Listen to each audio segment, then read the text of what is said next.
we're gonna continue where we left off. And we left off talking about uh, one of the poems that you guys took up. This one, right? So you remember we were talking about it, and I unfortunately we were kind of ran out of time. So how do you guys?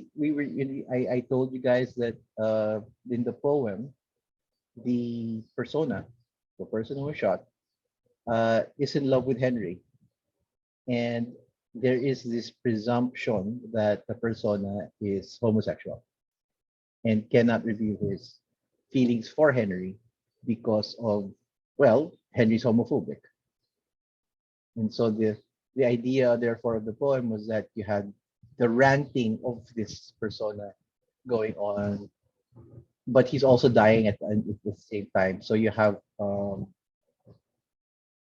this idea of I I I I am telling you how I feel. At least in his head, he's actually not telling Henry this explicitly, but in my head I want to tell you how I feel, but I don't know if I should, because then you're the person I love. I will lose you, right? If I tell you,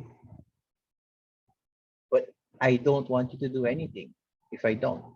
So parang I'd rather die, right? And that's kind of the choice being presented in the poem. It's either, and the persona says it's like love or death.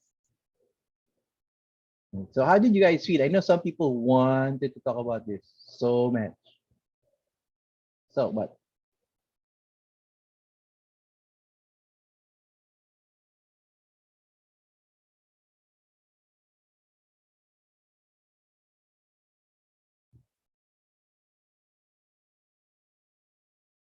anybody? Parang wala na. Break na kayo. Fine, fine, fine. But I'm going to move on if not. Right? Last call. The reason why I brought it up is last call. As I wanted to talk about this one also. Did we talk about this? No, right? We didn't. No, sir. But I love this story. This is a classic science fiction story by Ray Bradbury, who is one of the science fiction greats. You read it, obviously, right? Yes, sir. Yeah. How'd you feel about it? What do you think?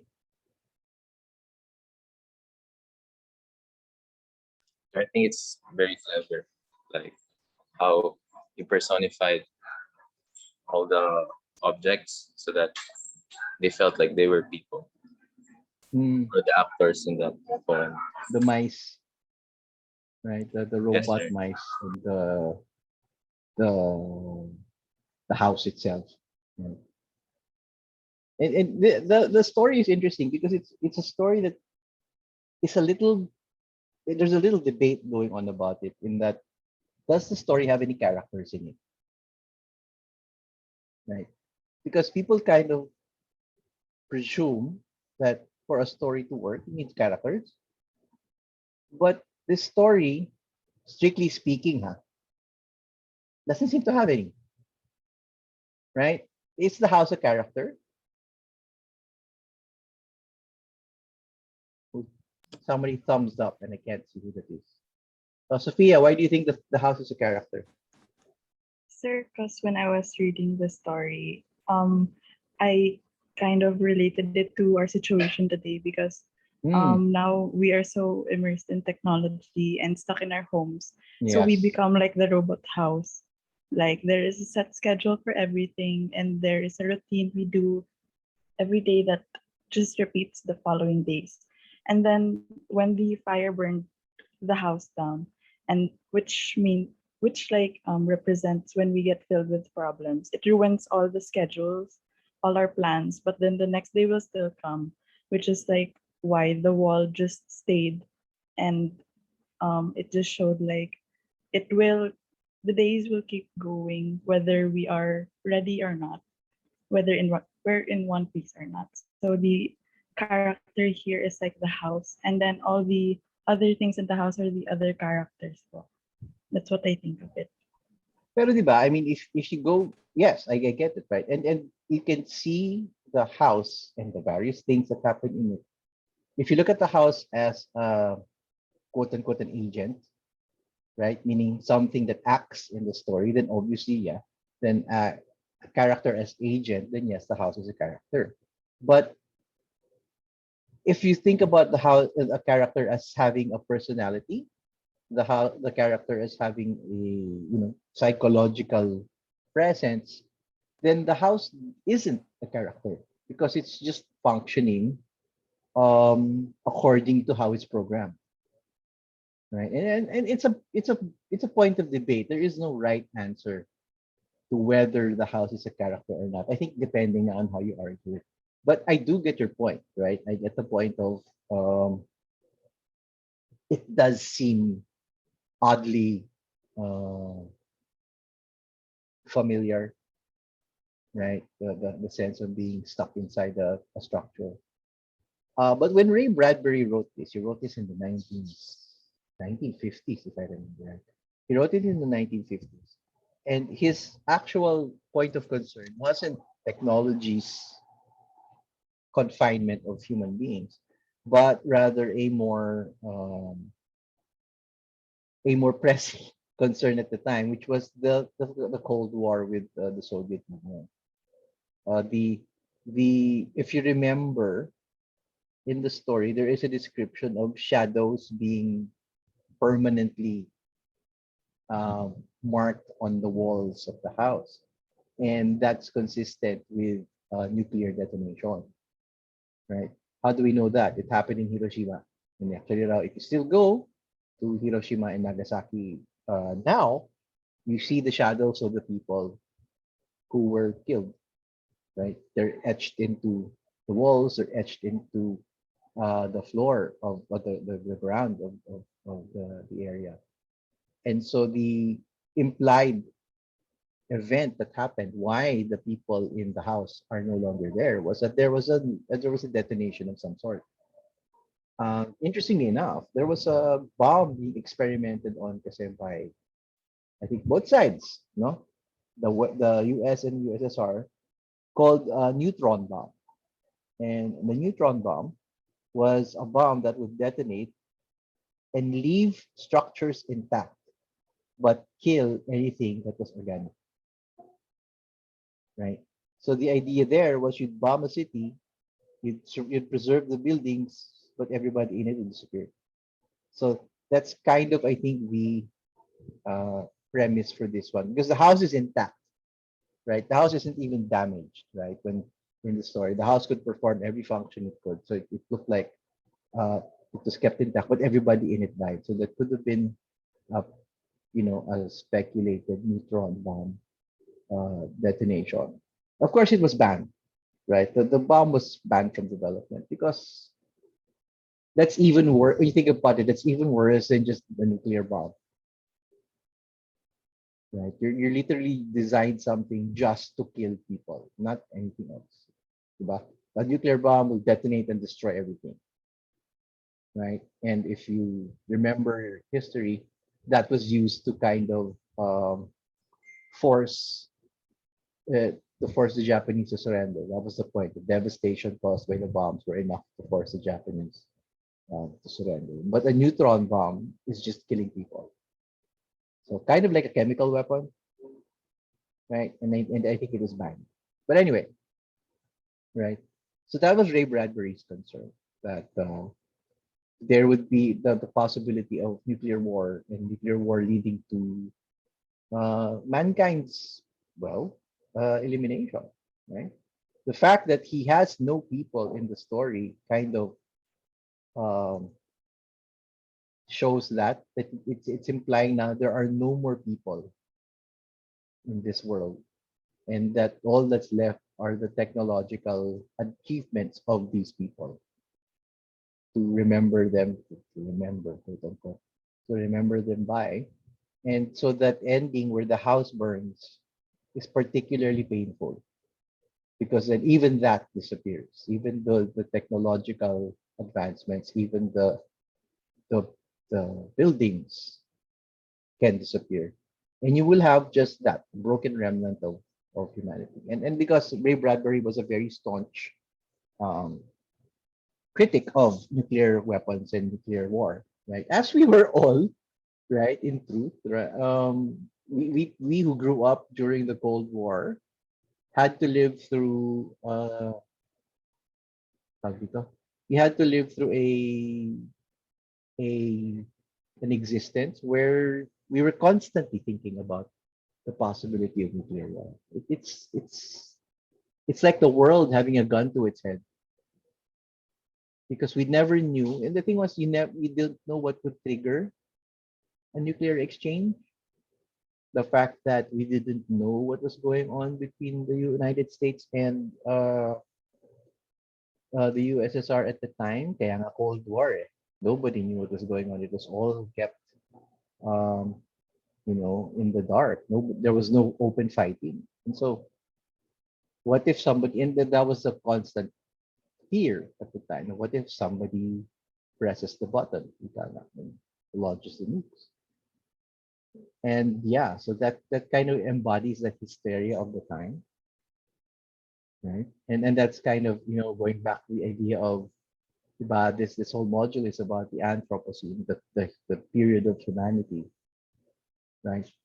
That's how uh, that's much power we have over the world now, right? We have enough power to destroy the world, and that's a scary thought, right? That humanity is capable not just of growing and achieving and doing all these things. Humanity is actually capable of ending itself. And that's something that I think we all have to kind of come to terms with. We are capable of amazing things. We can travel the stars. Uh we can end hunger if we wanted to, in truth, right? We can end hunger. We can we can we've created amazing things, but we can also destroy. And the possibility of it is still around. You want me to scare you some more? Di ba you had that scary video of the Anthropocene? How did you feel about it?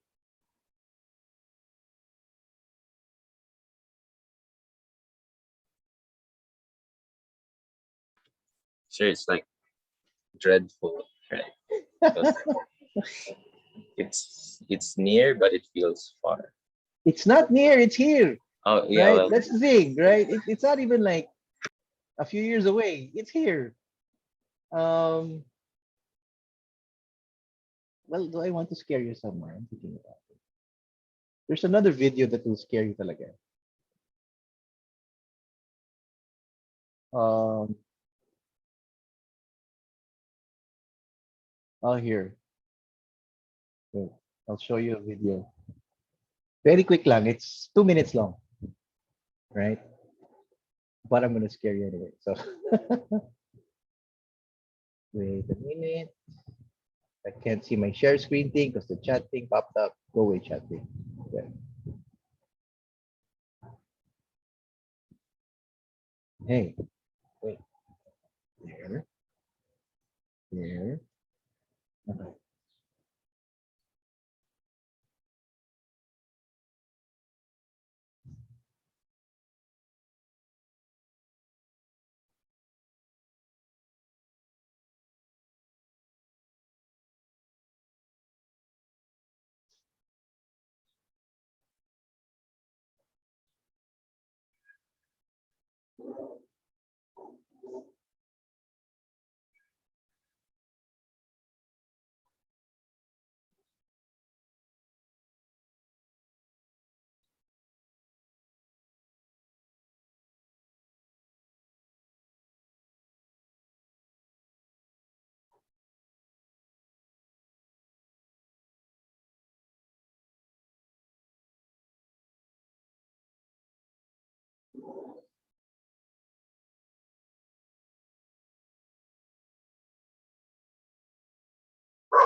Look at the years.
Happy Halloween!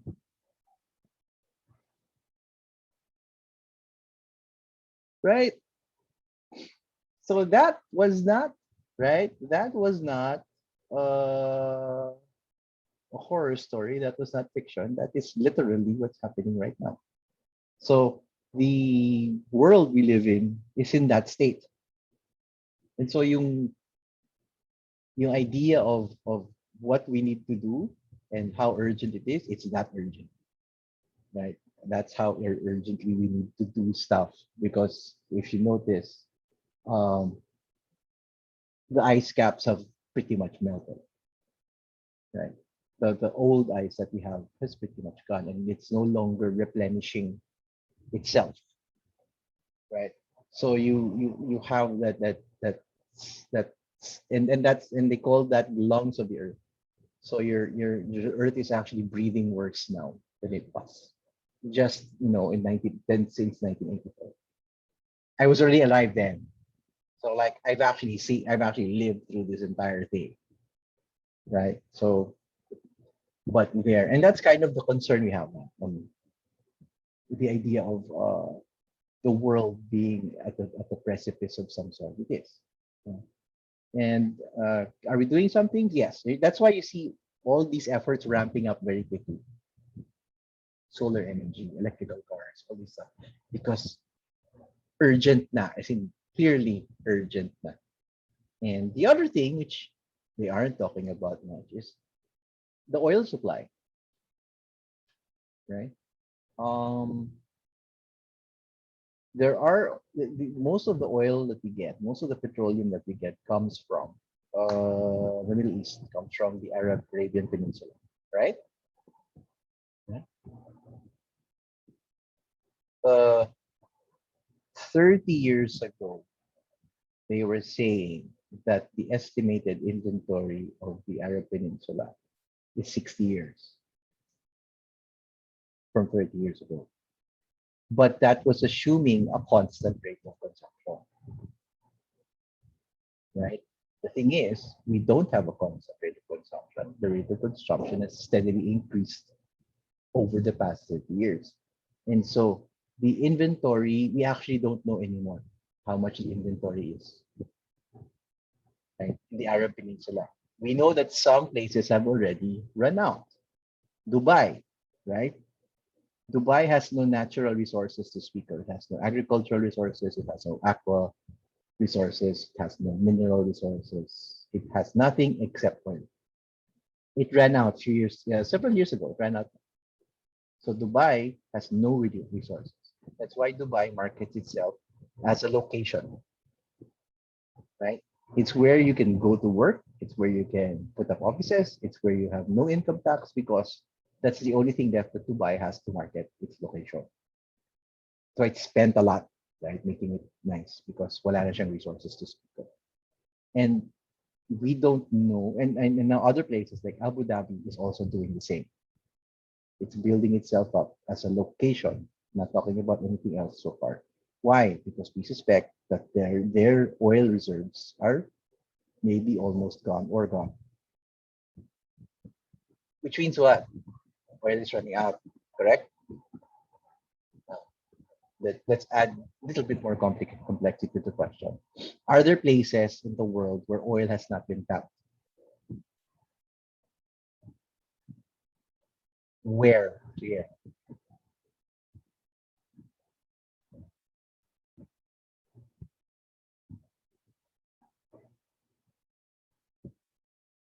Ice caps? No. Possibly though, but no. Easier to get to.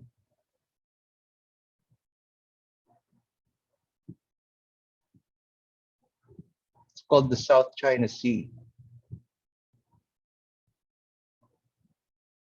or the West Philippine Sea,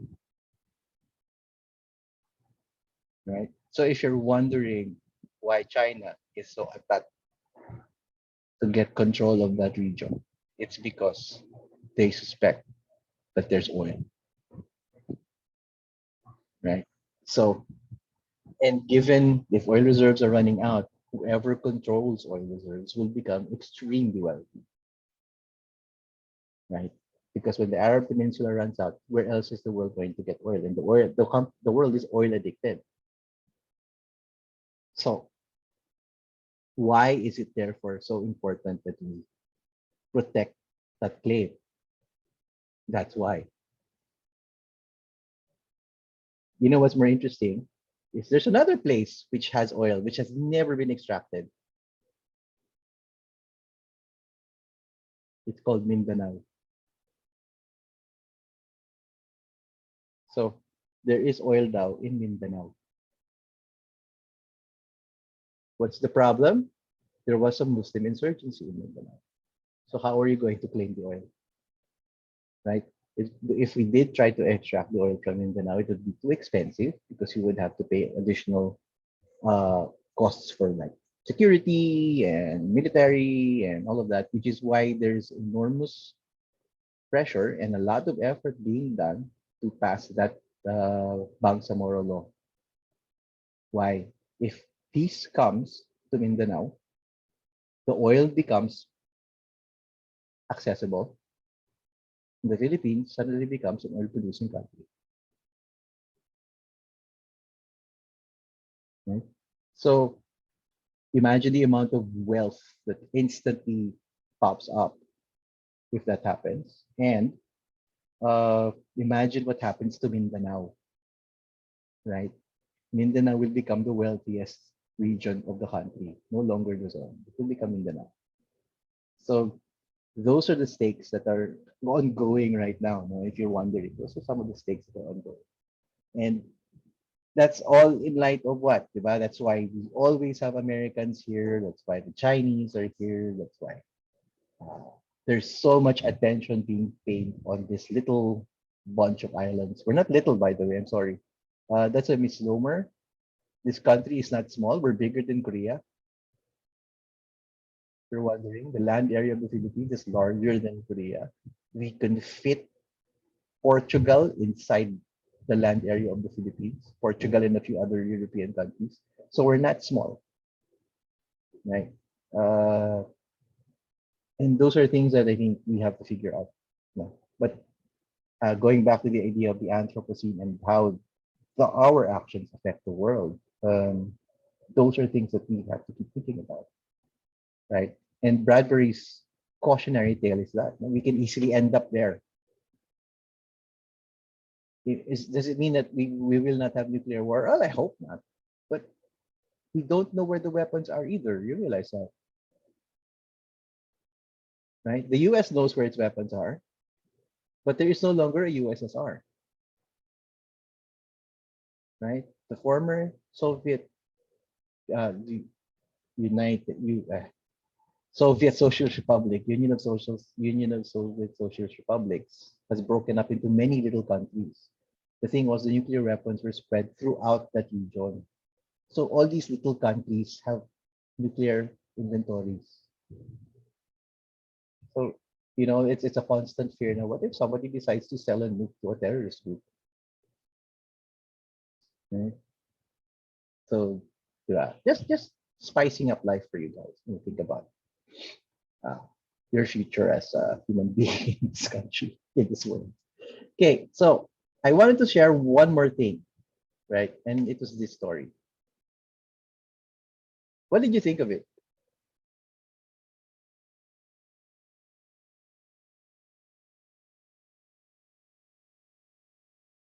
It was long. Yeah, it was. It was. I like the payoff though, right? Did people get the payoff? Did people get the twist? If it I don't think it was a twist. It was just there was a payoff at the end.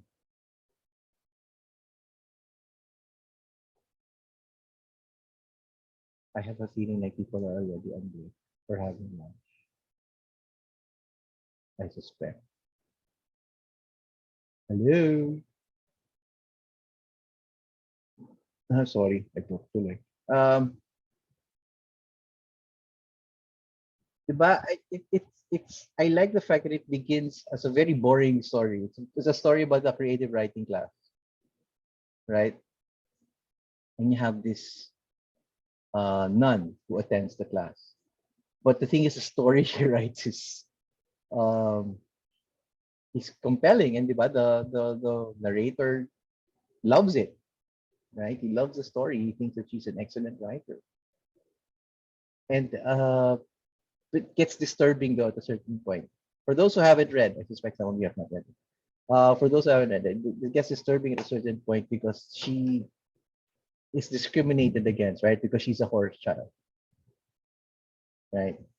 And eventually, diba, she becomes a sister, but diba, the convent burns down,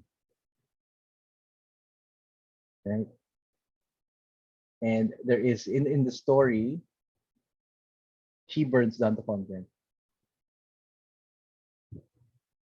And of course, it's fiction. And so diba, the teacher is going, yeah, oh, great story, imaginative, blah, blah, blah.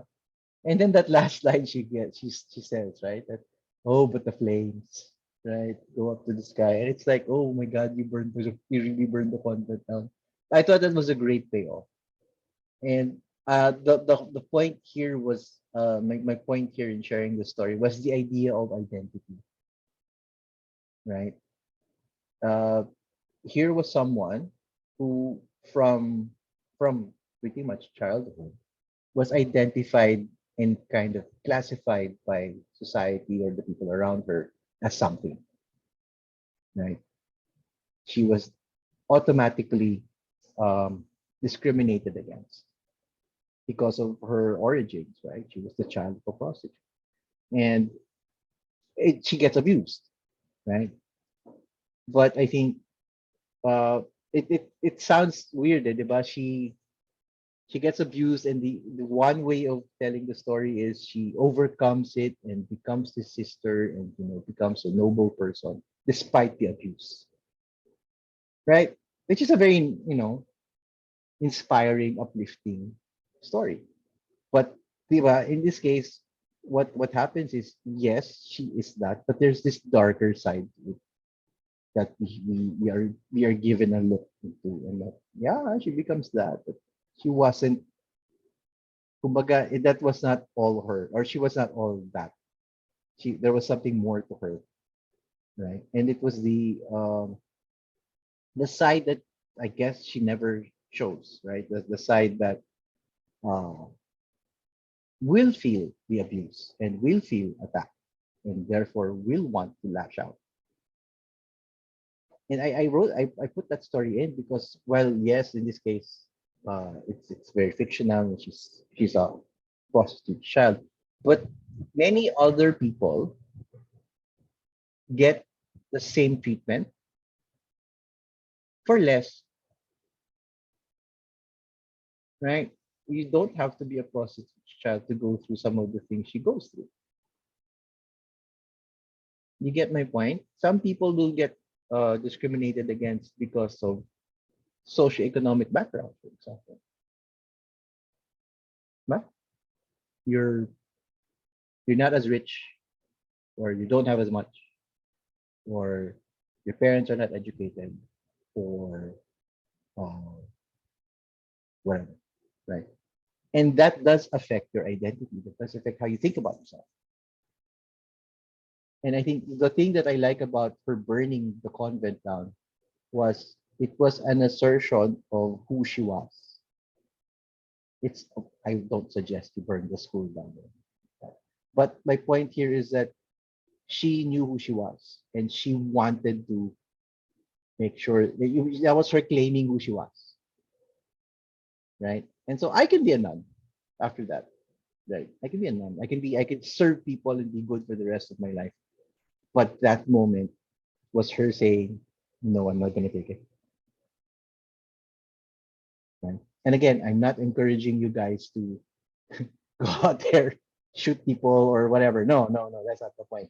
But I think the idea there is that you discriminate enough on people, and some people will act to claim their identity, maybe in a way that you will not like.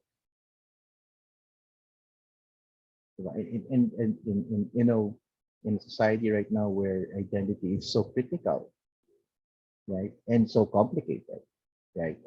We now have complicated gender identities. We have complicated social identities. Um, how do you claim it, right? And what do you do if you are experiencing that kind of discrimination? Have you guys experienced that? Have you been discriminated against?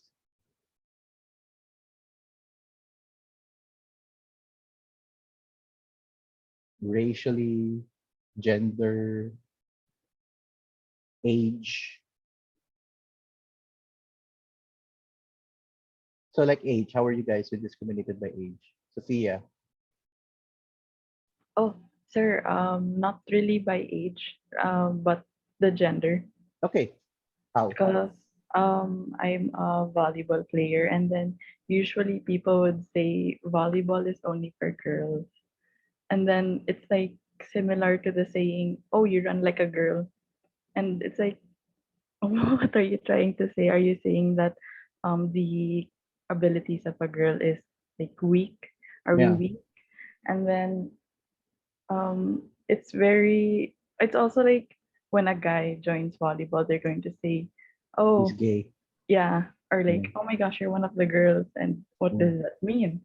So it's very discriminative, even for a sport, when we're like only supposed to enjoy it, but then they put labels on what a person is and who they are identified as when they play it. Yes. That's true though. I mean, even in my case, no, when we were playing intramurals and we have volleyball, uh, nagiging for the gays yung volleyball. I don't get why though. Is it does it have something to do with the serve with yung ganon when you serve? Because in volleyball there are different styles. You Yeah, can add your own style, and then probably that's where the connotation gets like people are gay when they join, because there are when you spike or serve a yeah. ball. Your wrist has to be loosened, diba? Mm-mm-mm. But then when you watch like other like male volleyball games, it's very intense and it's Yeah, not what you think it is. So yeah, there's like just that connotation. there's an anime that I love watching. It's Oh yes, Haikyuu, IQ. Yes, sir. right? They're Apo. not gay. I don't think they are, right? Mm-mm-mm. They're not gay, but it's really intense. I love that. I love that anime. Yes, Wow. same, sir. Okay, cool. And yun nga, I remember way back now, one of the Olympics, there was a very prominent American male volleyball team. And we were young, so we all wanted to be like them because they would do jump serves and things like that. And it looked cool. It didn't look feminine.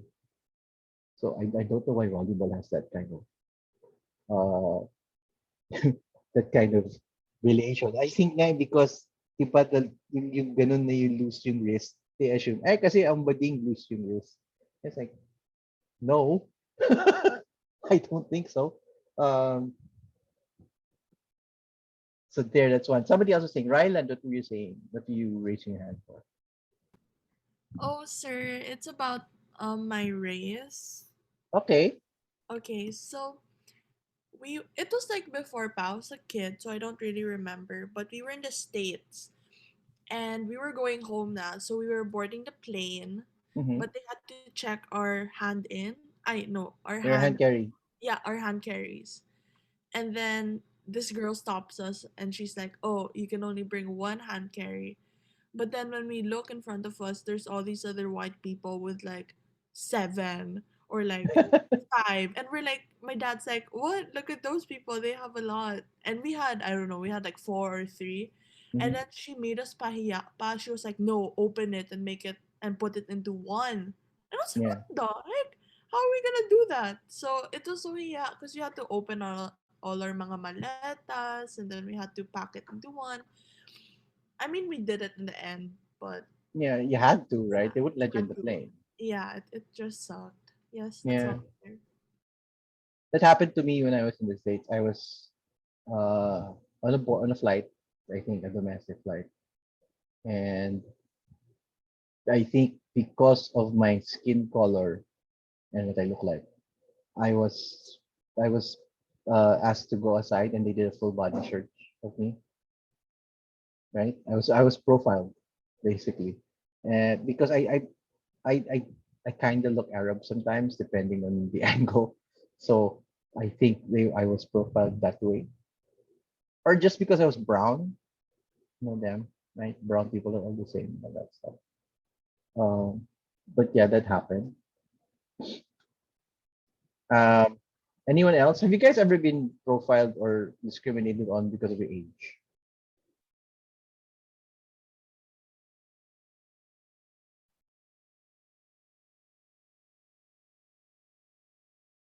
You've never heard the term iho or iha.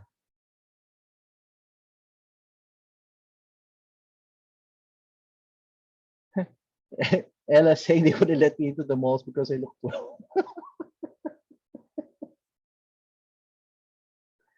Oh, so do you have to bring an ID? Yeah, I thought so. Same thing because you look 12. The problem with that really is how do you make yourself look older? Bro, Mia brought her birth certificate. But that's the thing about that's the thing about our Asians in general. Asians look younger than they are, right? I remember some people were like they're in their 20s and people think they're 12. Right? Who's this? Somebody saying that I'm 19, but because I'm small and the people say I have a childish face, namely people mistake my age. It's one thing to be mistaken for a certain age. It's one thing to be assumed that you're something because of your age, like not as smart or not as mature, right? Because of your age. So that's actually what I'm getting at. Have you ever been told, you're too young to know this, or too young? Oh, Sophia, go. Yes, sir. Na-experience ko na po na kapag nag-uusap po kami ng mga parents ko about mature topics or anything political, Yeah. sasabihin po nila na wala ka pa masyadong alam sa ganyan, bata ka pa. Kailangan marami ka pang matututunan. Or yun nga po, yung sabihin ka, iha. Ganyan ka po. Parang wala po akong mabibring sa table dahil bata pa po ako. Parang ganun. Which isn't true, you know. Opo. Your voting age, right? Yes po. You're going to vote, right? Yes po. So, di ba? That means you have as much opinion as they do. Pag mag-vote kayo, pareho lang naman kayo isang vote, di ba? So, your opinion counts as much as theirs. And the better informed you are, then, the better it is. But yeah, Bea, what about you? Sir, kind of similar din naman po. When I told some of my distant family members na I was gonna register to vote, they're like, vote ka pa dyan, wala ka naman talagang alam. Alam mo ba talaga yung mangyayari sa, sa martial law, ganyan, alam mo sino bobotohin mo. It's kind of condescending to hear kasi, I'm learning a lot in school and I'm growing rin. So Yeah. being exposed to different environments and different kinds of backgrounds really helped me make a political stand. And like what you were saying po, parang ang babaw ng tingin sa akin because sometimes they won't bring up certain topics na pwede naman pag-usapan. Like, I think they see me or our generation kasi as younger people pa. So like example, pag they're gonna bring up some mature topics like sex or, family planning, ganun. Parang sinasabi nila na, sus, hindi mo na kailangan malaman yan. That's parang umaangat yung mga teenage pregnancies ngayon kasi walang tamang sex education na natatanggap. Ganon. So parang I think it's important rin to involve teenagers in those kinds of conversations. Hindi lang yun. I mean, I think when you're old enough to have a child, you should be aware of why or things like how it works, what happens, what you should be doing, what you shouldn't be doing, because that's a very clear possibility. I mean, I don't know about you guys, but by the time I was your age, I had friends and people I knew who already had children, right?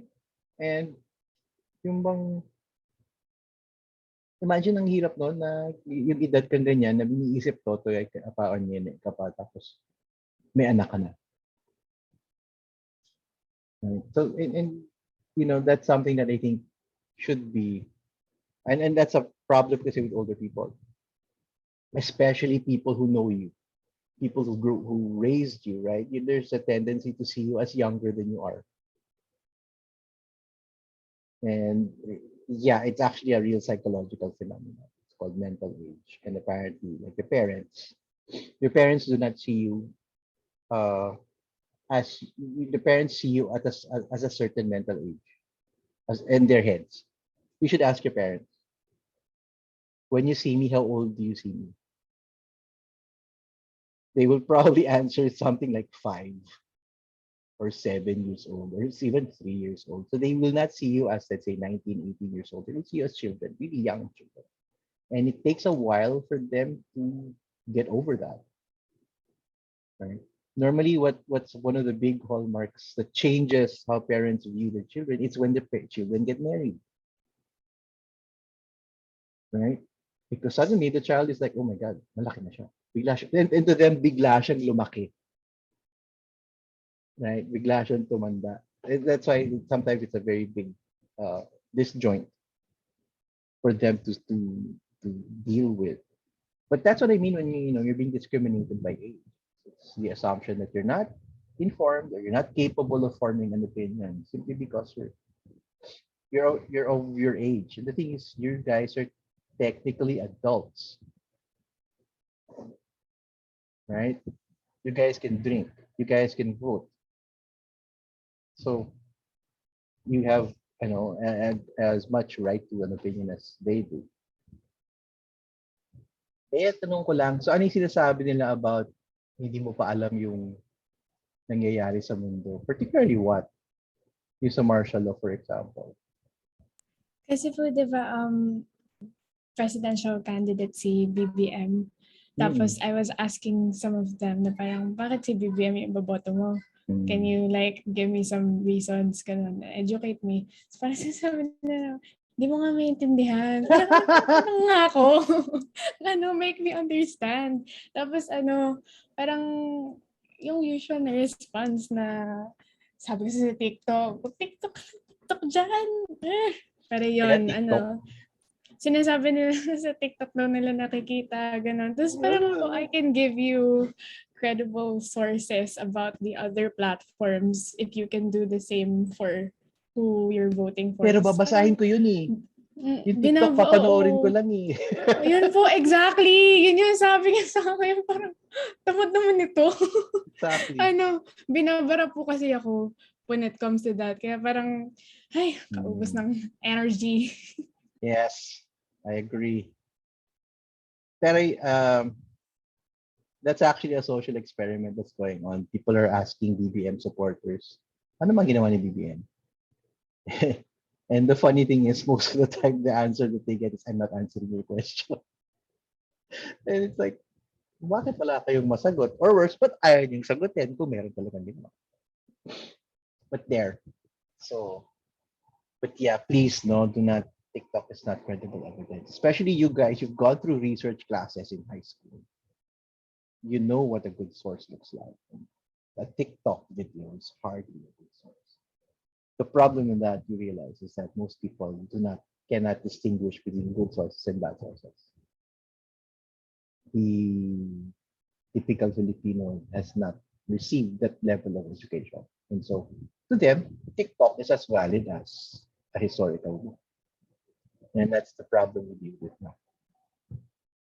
Okay, so anything else? So ageism, right?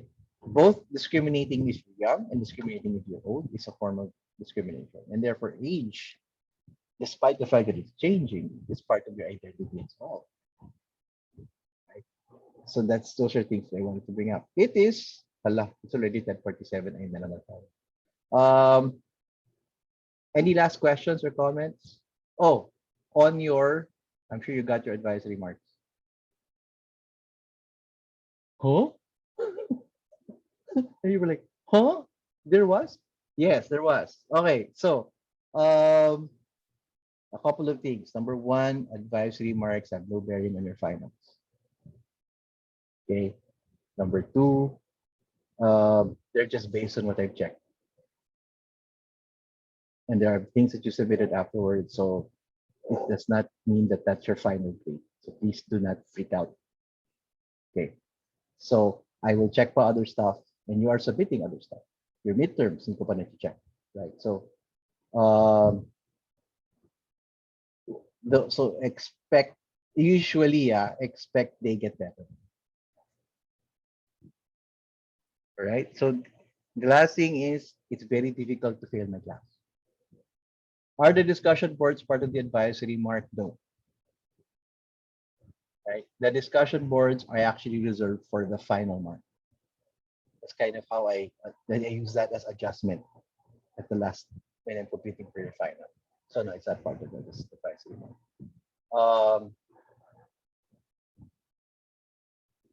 Just the things I've checked, right? On the submissions, the stuff that you actually, just a couple of submissions nga, not a lot of it. So marami pang marami pang idadagdag doon. Okay, so don't freak out. If your parents are freaking out, tell them chill lang kayo. Right? Chill lang kayo. Okay pa. So there, also tell that of your parents for your other classes. Ganon din yun. It's based on whatever the teacher has checked at the time. So chances are they improve, right? It's very difficult to fail my class. You fail my class if you don't submit. And believe it or not, people have failed my class, right? I had a couple of students that submitted nothing the whole semester. So, ano magagawin ko? Right? I can't even give you a D because I don't even have basis for your grade. So, of course, I'm going to fail.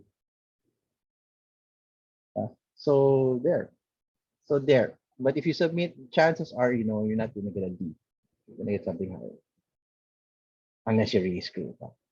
Unless you write in Marshall. So, yung mga ganun. Okay.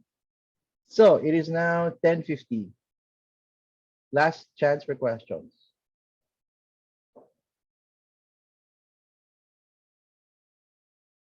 Deadlines for discussion boards. December. No, December. I don't close them. I keep them open. So you can participate long after if you like. Right? I don't close them, so you can participate. I keep it open. Okay. Anything else? So some people are freaking out. There are some of you who have connectivity issues, I think, like Miss Misa, I think she lives in La Union, nasalanta sila ng bagyo, nawala ang connectivity, nothing. So she wrote me a letter explaining. You can do that if you're having problems with connection and stuff like that. Let me know, right? And I will put it as part of my considerations for. Sorry for grading you. Okay. Like, why can't I see anything? Okay, so there. Have a good break, folks. Right? Be sure to light a candle for your loved ones. The cemeteries are closed, so you cannot visit your cemetery. Your cemeteries are in Manila. They are closed, so light a candle for your loved ones. Say a prayer for them, and have a good break. I will see you guys next week. Thank you, sir. Bye, sir. Thank Have you, a good sir. break. Sir.